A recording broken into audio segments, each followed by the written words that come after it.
So many players last night, after hundreds of hours of preparation, their favourite snacks piled a mile high on their desk along with 20 energy drinks, went to log into Seasonal Discovery and found that they couldn't play the game. This was a big problem. The problem started in the afternoon. A few people in my guild reported that they were unable to log back in, and therefore the strategy was to just not log out. Unfortunately, Wait, Goldbug gave players hundreds of gold, Sunken Temple, soft lock bugs, raid bosses overtuned with more health than Blackburn Lair bosses. Okay. Including me, many people were just booted from the server randomly. And this login issue persisted 3 hours after Phase 3 launched. Yeah. I'm pretty sure the problem only lasted after the launch for EU servers. This has disrupted many players. Firstly, since this problem affected so many people, it meant that a select few were able to get ahead of everyone else, creating an unfair advantage. Admittedly not a huge one, probably doesn't matter that much in the long run, but it did leave many players feeling left out and angry. And the worst part about this whole ordeal with the launch, I think, is that if you were actually logged into the game, it was such a clean launch. There was like no lag, there was no issues, there was no nothing. But the fact of the matter is that a lot of people literally just couldn't be logged in because there was such a massive issue with the login servers, right? Yeah, so like the people that were able to play the game, they were chilling. They were having a great time. Luckily, I was one of them as well because I've been logged in for 5 hours prior to it. But there was a ton of people who straight up just couldn't get in. Right? 5 guildmates stopped playing because of this. Oh, I could imagine that, right? Because you're building up that hype. You're so excited for the next phase to come out, for new content to be played. You know, you prepared up your snacks and like maybe taking a day off work even. And then you just can't play the game. People have busy schedules with work and family commitments. Imagine setting aside all of your commitments to play the game for a few hours on launch to find that you just can't. Or God forbid you actually wasted one of your holiday days off work. Entire guilds in the world first race for Sunken Temple were also disrupted, starting their leveling journey 2 hours or 3 hours later than everyone else. I know this. I will say though, man, having the raid actually be again, I haven't done the raid, but it was actually quite interesting seeing a classic raid be a little bit more difficult. Was it quite overtuned? Probably, yeah. From what I've seen, I would assume, yeah, a little bit overtuned. But it was fun seeing something not just being a complete pushover, right? It only affects hardcore people, but hardcore players take up a large part of the SoD community, and every playstyle approach should be respected in the game. Look at all those mages. What the hell? I find this very weird from Blizzard. They stress how they want the raid to be available at launch to create excitement around the world first race for the top guilds, but then decide to not take the servers down until they were fixed to ensure an even playing field. Therefore, I mean, should they take the servers down because of... I don't know if they should do that personally. I mean, I don't know about that. If it should work like that. Obviously, it would be way better if they had. I think, yeah, they should.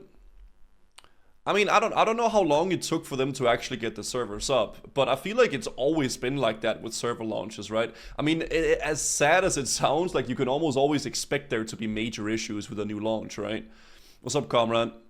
This world first race has been very unfair. It kind of seems like cadencing the raid 1 week after launch would be a much smarter idea. Yeah. I mean, it's an approach that most WoW players actually do like and are familiar with by now. And one of the main reasons that people like it is because it provides a safety net in case there are any server problems on day one. Luckily, but usually there's a major issues for everybody, so if you're DC'd, someone else takes your spot. Oh yeah, I know. Dude, I experienced this in Classic launch. When Classic launched in 2019, I got in, I was playing the game, I was having a ton of fun. I hit level 14, I was in Silverpine Forest, the entirety of Eastern Kingdom DC'd, and I got put into a login queue that was 5 hours long. It is what it is. What did I do? I went outside for a walk for 5 hours with a few of my friends, and we came back 5 hours later, and then I could play the game. Was I pissed? Absolutely. But launches are always shit, right? Like, it sucks. Because the 7th buff off... Oh my god, I don't know why I keep saying... You walked for 5 hours? I was... at Classic WoW launch, I was in Las Vegas. So to put it in... I went outside in Vegas, right? I went out there. Off there, we're just going to roll with it.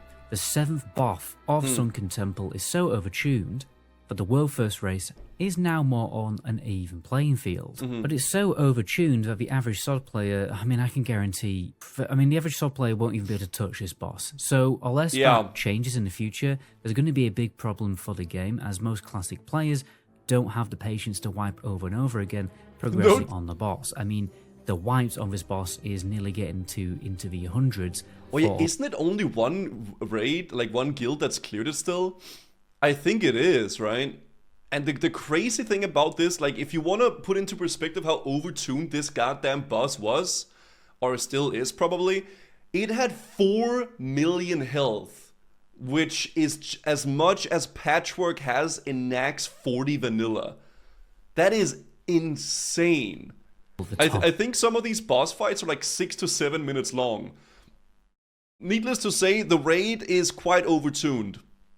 Guilds, which I find just bamboozling, because that is basically the reality of this boss. It's going to be a similar experience to progressing on the last boss on a heroic raid on retail. Okay. To be honest, maybe even more difficult. Maybe this is comparable to mythic difficulty because it's that overtuned. Okay, I don't know about that. I think that's a little bit of a stretch saying that it's as hard as mythic raiding. I mean, I haven't tried it, but from what I've seen, what could you compare the SoD Iranicus boss to? Maybe like an early heroic boss in like an early raid tier? Maybe, I mean, I don't know. I haven't tried it, but I mean, I wouldn't assume it's like that, right? Crazy. It's probably something that's just a little bit like the health numbers are a little bit too high. Like mechanic wise, it's probably not the most crazy, right? Mythic boss is like 800 tries from the best guilds in the world. Yeah, that it's like a complete different world, right? Personally, it's just overtuned, you know. I would assume there's a few mechanics, maybe kill some ads, maybe some cleave, maybe some tank swapping, but it's probably just way too much health, right? I'm actually someone who likes this increased difficulty, but I'm definitely a minority vote on that topic, and you've got to cater to the majority of players. Another disastrous problem in launch was that quests were given an insane amount of gold for completing quests. Some people have reportedly made thousands of gold within the first few hours of the launch. I mean, you can't make this stuff up. The people who were able to log on to the server or stay not questing, he means incursions. Yeah. I mean, yeah, this was definitely overtuned. I don't think incursions are horrible, but they were definitely just way too good, and I still think they are way too good. Logged into the server and they get kicked out were the ones who were able to take real advantage of this gold bug, let's basically. Did anyone actually make thousands of gold? Okay, so I farmed this incursion stuff for 3 hours. And in those 3 hours, I made a little bit over 300 gold. Right? I don't know when they fixed the gold acquisition from the quest, but I believe it was a few hours after I logged off, like 4 or 5 hours after I logged off. So if you would have been farming from launch till they fixed it, then I don't know, yeah, you probably would have made around 1,000 gold, something like that. Maybe like up high, like 700-800 gold. To be honest, it is a gold bug because it now has been nerfed and hotfixed. So we're now in this weird situation where a select few lucky players have huge money bags of gold. Hopefully it won't be enough to create server economy problems in the long run, but I find that quite unlikely. The Nightmare incursions themselves were giving way too much gold and had to be nerfed twice. The quests were giving 5 gold each, so people were able to farm over 1k gold. And because the XP was so high on launch, some people were actually able to get to level 50 in just a matter of hours. I mean, you could still do that, though, to be fair. I really think, though, like, just looking over all this stuff, I really don't think Blizzard wants it to be like a grind to get gold. I think they don't want players at all to worry about that in the slightest. Like, because it is a seasonal server, I don't think they want people to really grind stuff. They just kind of want you to get to endgame pretty much as fast as you can. Because even with the nerfed incursions now, you can still make like 30, 40 gold an hour, which is an insane raw gold farm, right? Around 100 to 120 gold per hour, probably around 150 gold per hour when everything was figured out and that efficient loop was started and was nerfed within 12 hours. So you're fun to nerf around 1,200 gold. Yeah, something like that. Yeah, those people who were able to stay on the server and get logged in have a dramatic advantage over players who didn't. Also, you only need to quickly browse Reddit to see the numerous bugs that shipped with the launch. Most notorious has to be certain bugs in Sunken Temple, Yeah, I know about and them. also for Warlock's Felguard. So one, the Felguard for some reason does less damage than a Succubus, which is weird. He's supposed to be like the highest damage pet, surely. Okay. He also just doesn't use his cleave ability. For some reason, he gives the player every single Master Demonology buff. I guess that's a slight advantage. Oh, really? But fourthly, the damage bonus from Soul Link just doesn't work on him. So essentially, the Felguard is pretty useless right now, which is a massive anticlimax. But in a way, and I mean, obviously a lot of these things are actual issues, especially, the biggest issue from what this video that I've seen so far is mainly just the launch being really shitty and people not being able to play for a few hours, right? Like, that's obviously the biggest ill, I think. But the fact of the matter is that we don't have a PTR, right? So a lot of these issues, for instance, with the Felguard or whatever being bugged, it's just because we haven't had players tested it, right? So there is going to be a lot of issues at launch, right? There's not a PTR, they keep fucking it up. Well, I think the reason for the no PTR stuff is because they want it to be like, you know, like a fresh discovering, like you're learning as you kind of go. But a big minus with that is that you won't be able to get a fully polished experience with that, right? The PTR is there to fix all the bugs and, you know, to make sure that it goes smooth. But if you don't have that, then, you know, it's not gonna be like that. Stuff like that with the Felguard should 100% be fixed by the developers. I assume they run instances and test themselves. If they don't see the Felguard cleaves or not, that's a big red flag. Oh, for sure. I mean, obviously, yeah. I'm not saying that stuff shouldn't be fixed with release, but there's a lot more chances of stuff being like fucky and bugged if there is no PTR, right? Temple is also riddled with bugs. Many people have reported that the second that's what I'm saying, right? There's good things and bad things of no PTR. The good thing is you're gonna have a new fresh content where nobody knows anything. I mean, let's be honest, people will just read data mine stuff on Wowhood anyway. But the bad news is that there's gonna be some bugs at release, right? Randomly resets and therefore soft locks the instance, meaning you can't actually summon the boss again to further progress the raid. Oh, and by the way, the bosses in this raid have had their HP pulls. Well, if we compare the HP pulls of Numagon bosses to the bosses in this raid, they've been increased by 400 to 700%. Yeah, that's going to be a great strategy for a supposed casual friendly version of classic World of Warcraft. So I know a lot of people are going to complain that I'm being too negative about the game, but I'm literally just reporting on the facts that are in front of me. When I look at the comment section sometimes, it really does make me feel like the WoW community would prefer Blizzard to never be called out or held accountable for their actions. I think it's good discussing stuff, and I think it's good talking about it, for sure. Like, I mean, getting some different opinions about stuff, I think that's completely fine, right? Seeing what people think and not. SoD raid should be easy, IMO.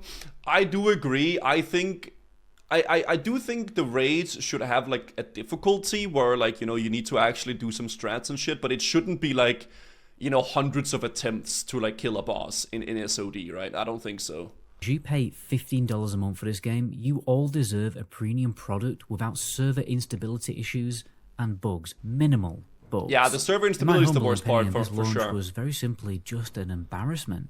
It very clearly wasn't a finished, ready product. They should have taken the servers down until they 100% knew that everyone could log into the game.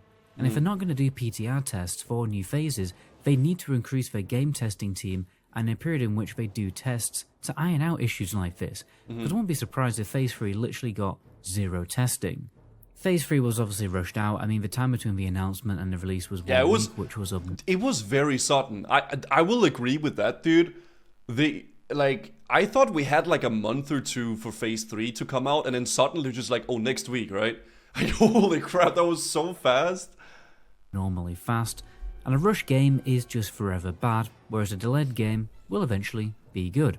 Yep. It's probably another classic case of developers being pressured too much by upper management to rush the release, maybe with the approach of, we'll just fix it later in a patch. You've also got to keep in mind, though, the classic team is really small, right? They are not a very big team at all, and they're probably having like Cataclysm stuff going on. Then they got SOD going on. They're probably like a lot of shit like that, right? But yeah, the main thing for me, again, I'm repeating myself here, but it's like the server instability problems is the worst and the biggest issue, I think, for sure. Like, yeah, you can deal with something being a little bit buggy for a class for a few days, or like, you know, some ability not working correctly, but like, if you can't play the game, that's the worst part, right? Like, if you're not able to like actually play the game you're paying for, you know? Unfortunately, it's the mindset of most of the gaming industry right now.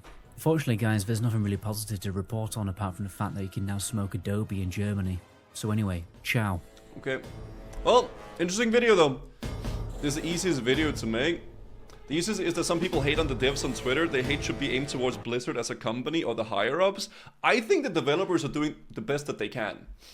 I think the Classic team is doing pretty goddamn good. It's just, you know, they're a very small team, and I think it's, you know, it's a different thing. No one cares about world first. They care about the 700 to 900 gold. Could have farmed for free while simultaneously reach max level on launch day. This was pretty crazy, yeah. Gonna be honest, I'm gonna talk about sweaty world first, trying to get an even playing field. Yeah, this I'm not really like. I don't think this is the big problem. I think that the bigger problem is that people just couldn't play, right? And you weren't able to like play on the launch, and it was laggy and shit like that, you know. But yeah, I don't know. The whole gold thing, people making a bunch of gold. You can still do that, and I don't think they have the intention of gold being difficult to acquire in SoD, right? Because it is a seasonal thing. It is very much testing grounds, right? But what can you do?